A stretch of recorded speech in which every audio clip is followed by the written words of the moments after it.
just want to congratulate Coach Saban and our football team. What an impressive performance Saturday night down in Baton Rouge. Obviously, you know, I went to school in Baton Rouge and grew up about 60 miles away from that stadium. So that was a very impressive performance by the staff, the players. We were here cheering them on, and I know it's a lot left in their season to be accomplished, but we're awfully proud of their performance on both sides of the ball on Saturday night. Just a quick injury update. Obviously, I'm assuming that all of you guys got the release about Riley. I'm very thankful for our athletic trainer, Clark Holter, and all of our medical team because they responded swiftly. Last Sunday in practice, we had a situation with Riley where he just wasn't feeling good, and he went and talked to Clark about it, and we're just very thankful though that it's under control. He'll make a full recovery, but what a great medical team that we have here at the university. Dejon Ingram is day-to-day, left ankle sprain that he sustained in practice on Thursday, but he's day-to-day. We'll see how he's feeling, and you know, we'll update you more about him as time goes on. Javian Fleming with the right knee sprain, he's making some progress. He's working out non-contact. He's definitely out for tomorrow's game, and we'll see how he progresses on into the weekend.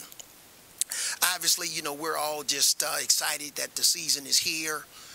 We got to have a really good practice tomorrow because we're going to be playing against a well-coached team. Sean Woods, he knows his way around the block. Obviously, he played with Pale at Kentucky. He was at Mississippi Valley, Moorhead, so he's a terrific coach. They're a senior-laden team, lots of upperclassmen. They're not going to be afraid of coming into Coleman and play us. They played against another really good ACC school that has a great fan base last year, so coming into Coleman on tomorrow night's not going to scare Southern University. They're a fast team, a really good three-point shooting team. They do a great job of mixing up their defenses. So, you know, we're going to have to be ready to take care of the ball. Obviously, we're going to have to do our best on the backboards and make sure that we just make the correct play. And if we fail and make a mistake, just move on to the next play. But obviously, there's a little bit of different type of temperature in the air because I'm playing against my alma mater, but let it be known we want to win the game, we want to play well, and hopefully as time goes on they'll have a really good time in the SWAC conference and be able to represent the university at a high level. But tomorrow night it's all business. We know we have to play really well to put ourselves in position to win this game.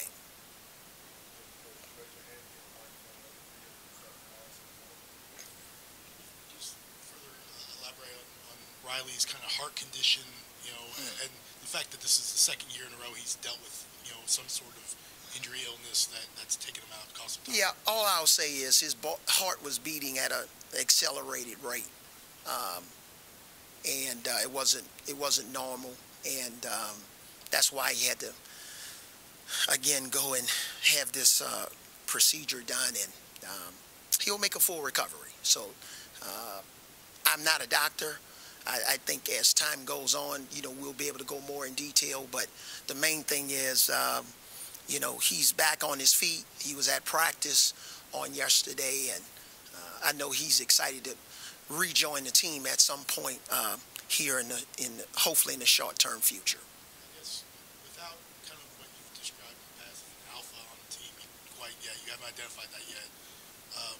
How much are you anticipating trying to understand what this team is? Find yourself during this non-conference? Is that going to be kind of a trial by fire, trying to figure out what this team is this year?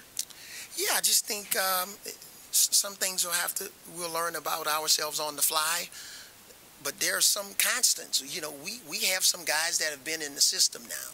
and they've played an awful lot of high-level games here at Alabama, and whether it's been on the road or at home, they know it works. You know, transition defense, transition offense, good spacing on offense, communication on defense. They know what the formula for success is and what we value.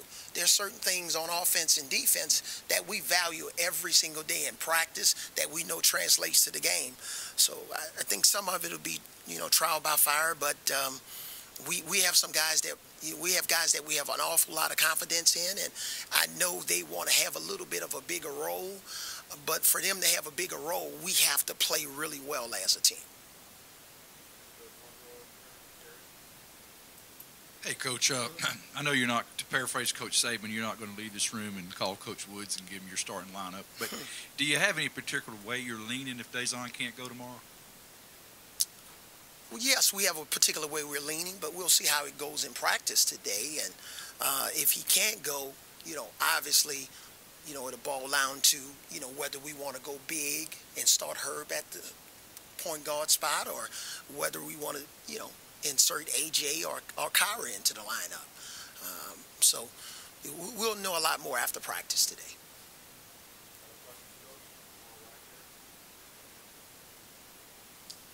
What are you looking to see from Kyra when you make the decision if maybe he's ready to start? Or we just want him to continue to grow and develop.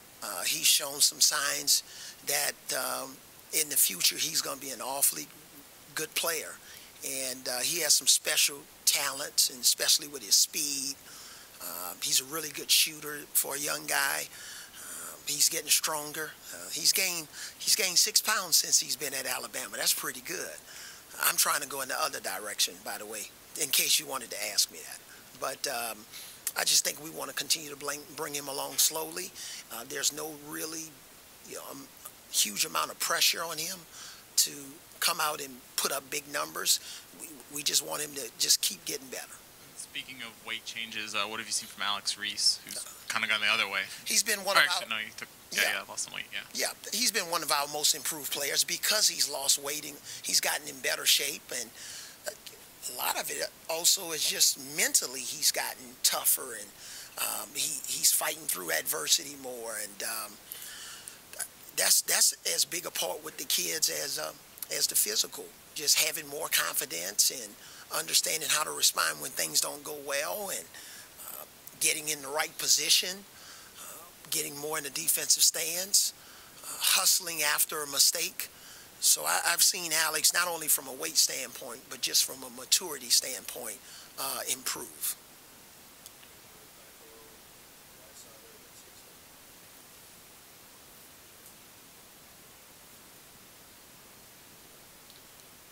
In the non-counting part of your schedule, the scrimmage and the exhibition game, you hadn't shot the three especially well yet. Are you still confident that the guys you have shooting the threes can up that percentage and that be a big part of your offense? Well, I think, Cecil, for us, we'll be even more confident when our shot selection improves. I think part of it for our team is this could potentially be a really good three-point shooting team, but just having the awareness of what's a good three and what's a bad one.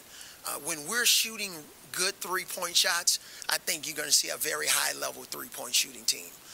But, you know, the poor shot selection, two guys hanging all over a guy and he's trying to shoot a fadeaway three, that's not what we're trying to accomplish. But the rhythm threes, the threes that's created by, you know, maybe penetration or the post getting double-teamed, and or getting an offensive rebounding, we kicking it out for a rhythm three. A lot of those, we have a very high level of confidence in the guys that we have this year that can make those shots.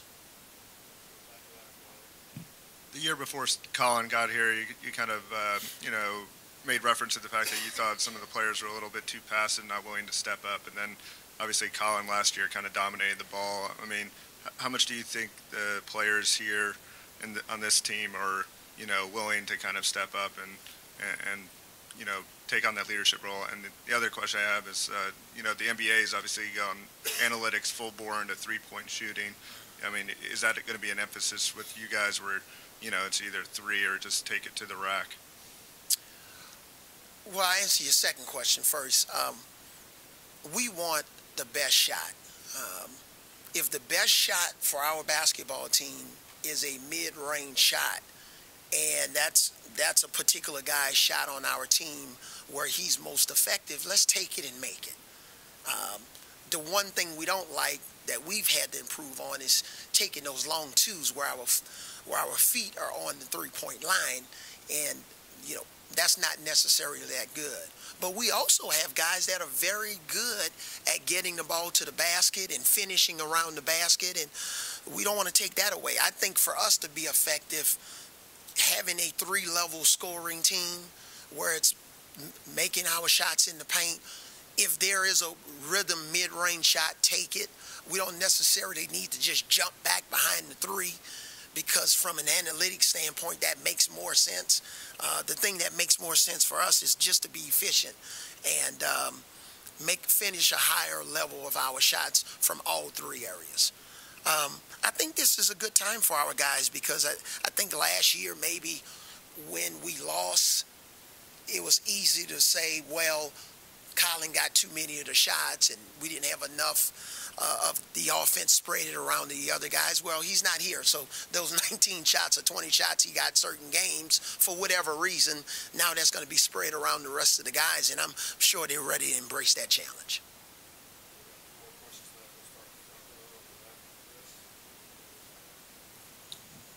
Just wondering, how did this game kind of come about, and how do you keep from going to the wrong bench? Well, I'm never not going to the wrong bench, because Greg Byrne and the trustees and President Bell, they're the ones that pay my salary, so I'm not going to do that. And this game basically was supposed to take place last year, but based on the way we look at our schedule from an analytics standpoint, it was better for us to basically construct a home and home with another team that's currently on our schedule, so we had to basically move this game back. So because we moved it back, we thought the best fit for us and at the time would be the first game of the season and not later on in the season. So that's a great question.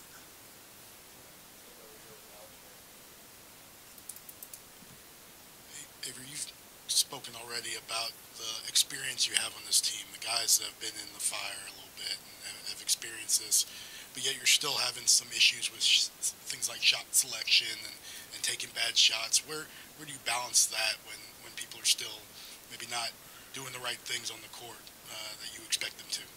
Well, I wouldn't make a big deal out of it that we're having issues or significant issues. I think we'll know more about the shot selection probably 5 games into the season or 10 games into the season. I just think some of the guys like a Tevin Mack, for example, we're counting on him to help us offensively, but the truth of it is he just really haven't played in a year and a half. So developing that consistent feel for when it's a right situation and having the freedom to do it with confidence, it's just going to take some time. And, when you're playing against other teams that are going to game plan for you, how are you going to respond? Some of our guys shot the ball really well at home, not so well on the road. For those guys, we want them to become more consistent, but that starts in practice, that if we have practice on Sunday, you can do it on Sunday, you can do it on Monday, and hopefully we'll get carryover into Tuesday.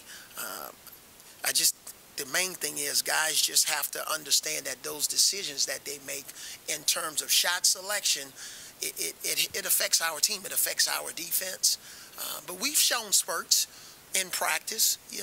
We showed a couple of spurts in our exhibition game, especially after what happened in the scrimmage, that we have some potential to have the DNA where we understand what's a good shot and a bad shot, and also have the freedom that if it is a bad shot, I will not allow it to affect us on the defensive end, because 2 errors, or what we call double errors, that's not winning basketball. And